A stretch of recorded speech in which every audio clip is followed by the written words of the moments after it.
L'adoration finie, je sortis, regardant paisiblement en face tout ce dont j'avais tellement peur avant. Quand j'arrivai dans le corridor, une grande souffrance et une humiliation m'attendaient, infligées par une certaine personne.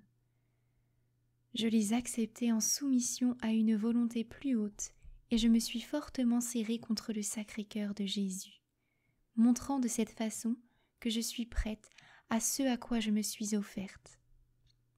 La souffrance semblait surgir sous mes pas. Même mère Marguerite Guimbu en fut étonnée. Beaucoup de choses échappaient aux autres, car vraiment il n'y avait pas de quoi y faire attention. Mais à moi, rien n'échappait.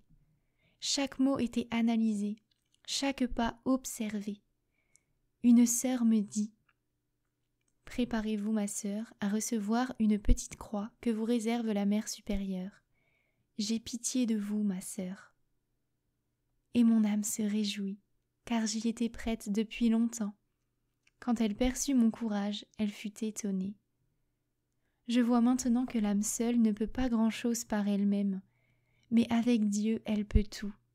Telle est la puissance de la grâce de Dieu. Peu d'âmes restent toujours attentives aux inspirations de Dieu et encore moins suivent fidèlement ses inspirations divines. Cependant, l'âme fidèle à Dieu ne peut pas décider seule de ses inspirations. Elle doit les soumettre au contrôle d'un prêtre prudent et avisé, et tant qu'elle n'a pas acquis la certitude, il faut qu'elle reste incrédule. Qu'elle ne se fie pas seule à ses inspirations et à toutes ces grâces reçues d'en haut, car elle peut s'exposer à de grands désastres. Bien que l'âme discerne les fausses inspirations de celles de Dieu, qu'elle soit cependant prudente, car il y a beaucoup de choses incertaines. Dieu aime et apprécie quand l'âme ne croit pas en lui, par amour pour lui, quand elle demeure prudente, qu'elle demande et cherche de l'aide pour se prouver à elle-même que c'est vraiment Dieu qui agit en elle. Et si un confesseur éclairé le lui affirme, qu'elle soit tranquille et se rende à Dieu suivant les indications du confesseur. L'amour pur est capable de grandes actions, et ni les difficultés, ni les contrariétés ne peuvent le briser. Quand l'amour surmonte de grandes difficultés, il est aussi persévérant dans la vie monotone et ennuyeuse de chaque jour. Il sait qu'une seule chose plaît à Dieu, tout faire, même les moindres choses, avec un grand amour. L'amour est l'amour seul. L'amour pur ne s'égare pas et ne fait rien qui pourrait déplaire à Dieu. Il est ingénieux pour faire ce qui est le plus agréable à Dieu, et personne ne l'égalera. Son bonheur est de s'anéantir et de brûler comme une offrande pure. Plus il se donne, plus il est heureux. De plus, personne ne sait deviner les dangers d'aussi loin que lui. Il sait démasquer et il sait aussi à qui il a affaire. Mais mes tourments arrivaient à leur fin. Le Seigneur me donna l'aide promise. Je la vis en la personne de 2 prêtres, le père Andras et l'abbé Sopoko. Pendant la retraite avant mes vœux perpétuels, je fus pour la première fois tranquillisée à fond. Et plus tard, je fus guidée dans la même direction par l'abbé Sopoko. Ainsi s'accomplit la promesse du Seigneur. Lorsque je fus tranquillisée et instruite de la façon dont je devais avancer dans ces voies divines, mon esprit s'est réjoui dans le Seigneur, et il me semblait que je ne marchais pas, mais que je courais. Les ailes déployées pour le vol, j'ai commencé à planer en plein soleil, et je ne descendrai pas jusqu'à ce que je repose en celui en qui mon âme s'est perdue pour l'éternité. Et je me suis totalement soumise à l'influence de la grâce. Les abaissements de Dieu envers mon âme sont bien grands. Je ne m'écarte ni ne me refuse, mais je me noie en lui, comme en mon seul trésor. Je suis un avec le Seigneur. Le gouffre qui nous sépare, le Créateur et sa créature, semble avoir disparu. Pendant quelques jours, mon âme vécut comme en une incessante extase. La présence de Dieu ne me quittait pas un instant, et je restais en continuelle union amoureuse avec le Seigneur. Cependant, cela ne m'empêchait pas d'accomplir mes devoirs. Je sentais que j'étais transformée en amour. Je brûlais toute, mais sans me consumer. Je m'anéantissais continuellement en Dieu. Dieu m'attirait à lui avec une telle force et une telle puissance que par moments je ne me rendais plus compte que j'étais sur terre. Si longtemps j'avais gêné et craint la grâce, et maintenant Dieu, par l'intermédiaire du Père Andras, éloignait toutes les difficultés. Mon esprit fut tourné vers le soleil et s'épanouit dans sa lumière pour lui seul. Je ne comprends plus. Ici, la phrase s'interrompt et sœur Faustine commence une toute autre pensée à la ligne suivante. J'ai gaspillé bien des grâces divines, car j'avais toujours peur d'être dans l'illusion. Dieu m'attirait à lui avec une telle puissance que souvent il n'était pas en mon pouvoir de résister à sa grâce lorsque j'étais soudain plongée en lui. Dans ces moments, il me remplissait d'une telle paix que même quand je voulais par la suite m'inquiéter, je ne le pouvais pas.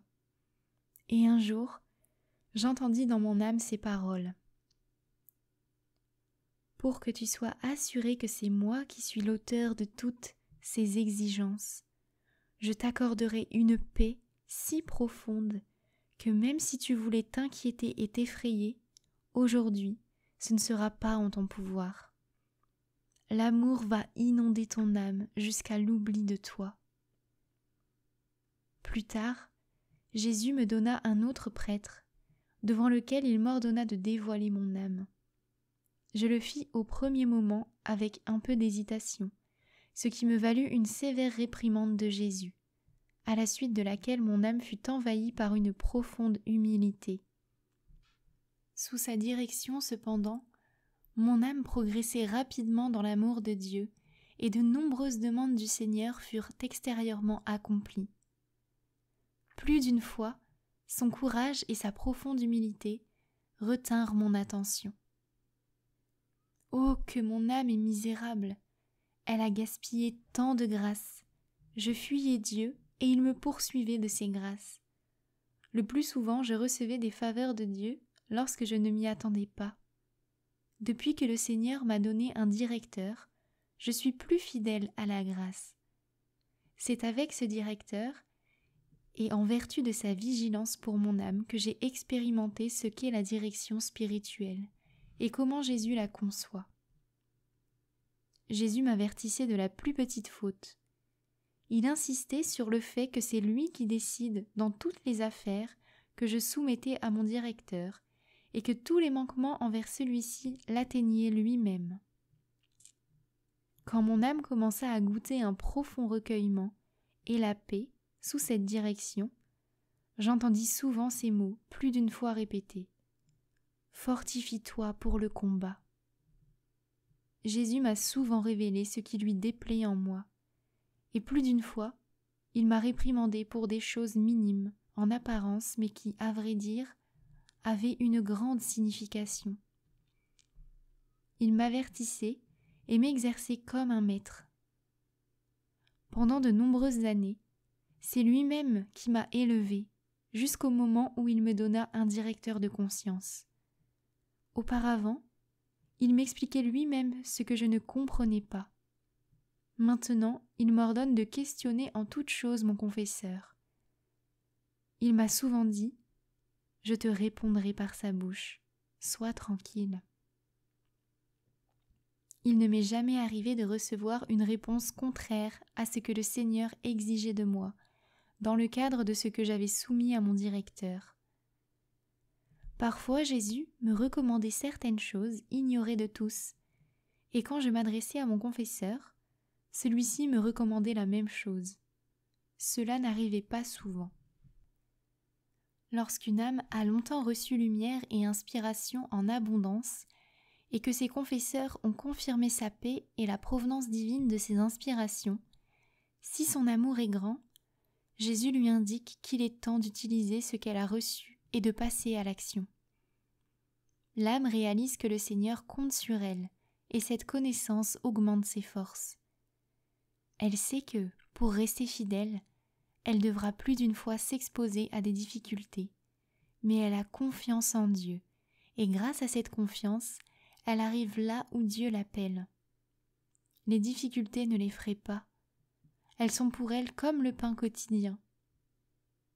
Elles ne l'effraient ni ne l'épouvantent, de même que le fracas des canons ne terrifie pas le chevalier qui est constamment au cœur du combat. Loin d'avoir peur, elle écoute, afin de remporter la victoire. De quel côté l'ennemi attaque? Elle ne fait rien aveuglément, mais elle scrute, elle réfléchit profondément, et ne comptant pas sur elle-même, elle prie avec ferveur et consulte des chevaliers expérimentés et sages. Lorsqu'elle agit de la sorte, elle remporte presque toujours la victoire. Il y a des attaques où l'âme n'a le temps ni de réfléchir, ni de consulter. Alors il faut combattre à la vie, à la mort. Il est bon parfois de se réfugier dans la blessure du cœur de Jésus, sans répondre un seul mot, par cela même l'ennemi est déjà vaincu. En temps de paix, l'âme doit aussi s'imposer des efforts comme au moment du combat. Elle doit s'exercer, et bien s'exercer, sinon elle n'a aucune chance de victoire. J'estime le temps de paix comme un temps de préparation à la victoire. Elle doit veiller sans cesse, vigilance et encore vigilance.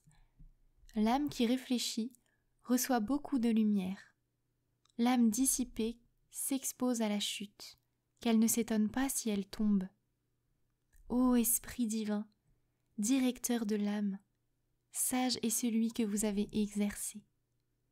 Mais pour que l'Esprit divin puisse agir dans une âme, la paix et le recueillement sont nécessaires.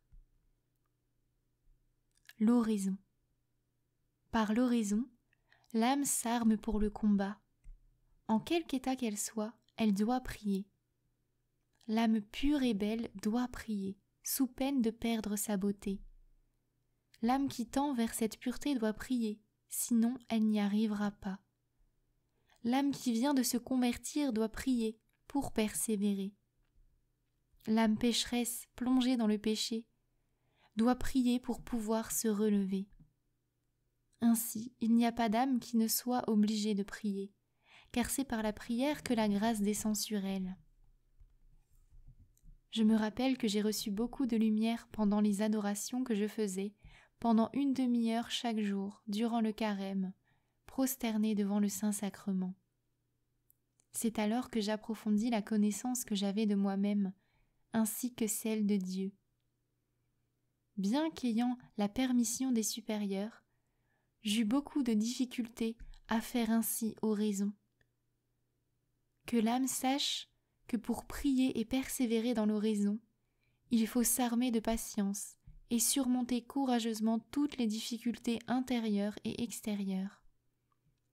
Les difficultés intérieures, les découragements, les sécheresses, les lourdeurs, les tentations. Les difficultés extérieures, c'est l'opinion humaine. Il faut savoir sauvegarder les moments destinés à l'oraison. J'en ai fait moi-même l'expérience, car si je ne faisais pas mon oraison au moment fixé, je la négligeais, parce que plus tard mes devoirs m'en empêchaient. Et même si j'avais la chance de la faire, c'était à grand-peine, car ma pensée fuyait vers mes devoirs. J'avais aussi une autre difficulté. Quand l'âme a bien fait son oraison, elle reste ensuite profondément recueillie intérieurement. Et si d'autres personnes contrarient alors son recueillement, elle doit être patiente pour persévérer dans l'union à Dieu. Plus d'une fois, il m'est arrivé que, lorsque mon âme était très profondément abîmée en Dieu, elle retira un plus grand profit de l'oraison. Et Dieu m'accompagnait de sa présence durant la journée. Je restais recueillie pendant mon travail que je réalisais avec plus de soin et de précision. Et c'est justement alors qu'il m'est arrivé de recevoir le plus de reproches, sur mon manque de fidélité à mon devoir, sur mon indifférence à tout.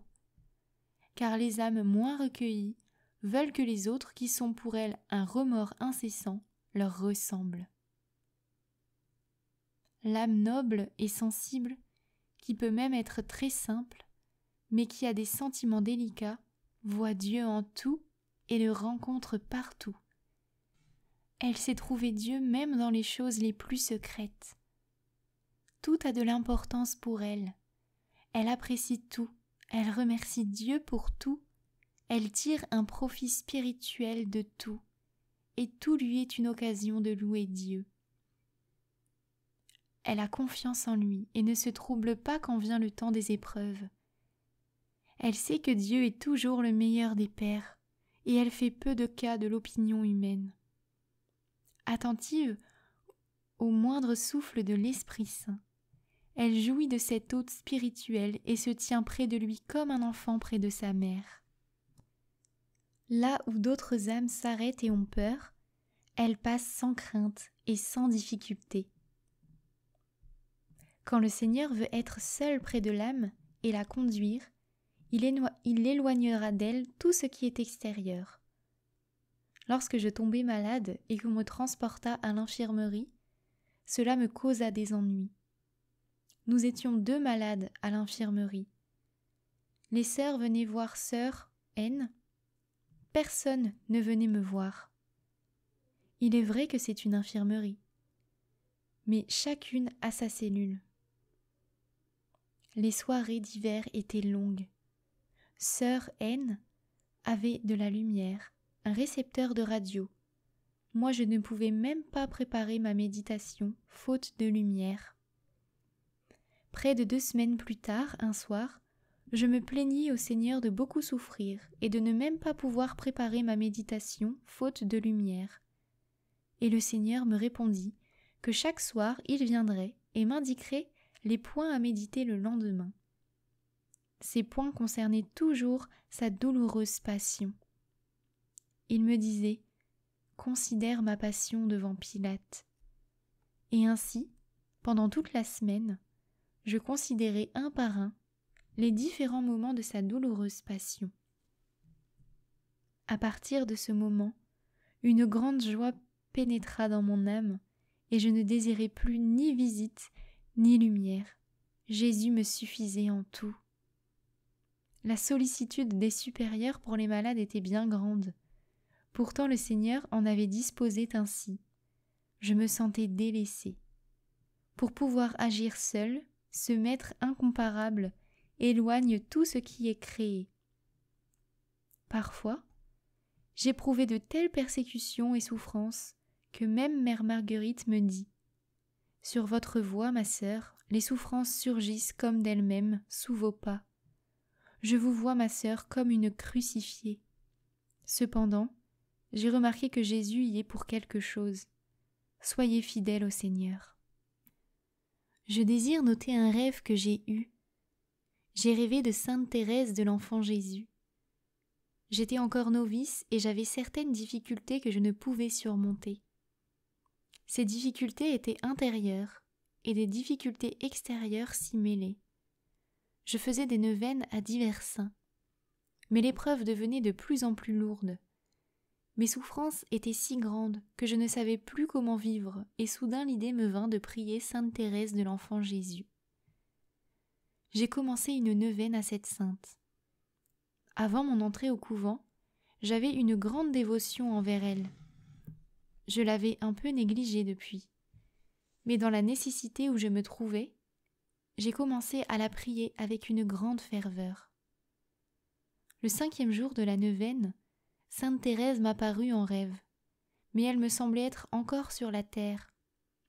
Elle m'avait caché qu'elle était sainte et elle me consolait, disant que je ne devais pas tellement m'attrister de cette affaire, mais être plus confiante envers Dieu.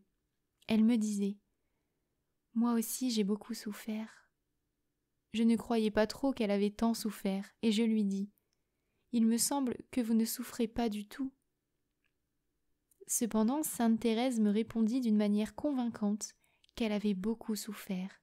Elle ajouta « Sachez, ma sœur, que dans 3 jours, cette affaire arrivera à bonne fin. » Comme je ne voulais pas trop la croire, elle me révéla qu'elle était sainte. À ce moment, une grande joie emplit mon âme et je lui dis « Vous êtes sainte ?» Elle me répondit « Oui, je suis sainte. Ayez confiance, cette affaire sera réglée en 3 jours. » Et je lui dis « Sainte Thérèse, dites-moi, est-ce que j'irai au ciel ?» Elle répondit « Oui, vous irez au ciel, ma sœur. » « Et serai-je sainte ?»« Oui, vous serez sainte, » répondit-elle. « Mais Thérèse, serai-je sainte comme vous sur les autels ?» Et elle répondit « Oui, vous serez sainte comme moi, mais vous devez avoir une grande confiance en Jésus. » Et je lui demandai alors si mon père et ma mère iraient au ciel. Si, ici sœur Faustine a interrompu la phrase. Elle me répondit qu'ils iraient au ciel. « Et mes frères et mes sœurs iront-ils au ciel ?» Elle ne me donna pas une réponse sûre, mais elle me dit que je devais beaucoup prier pour eux.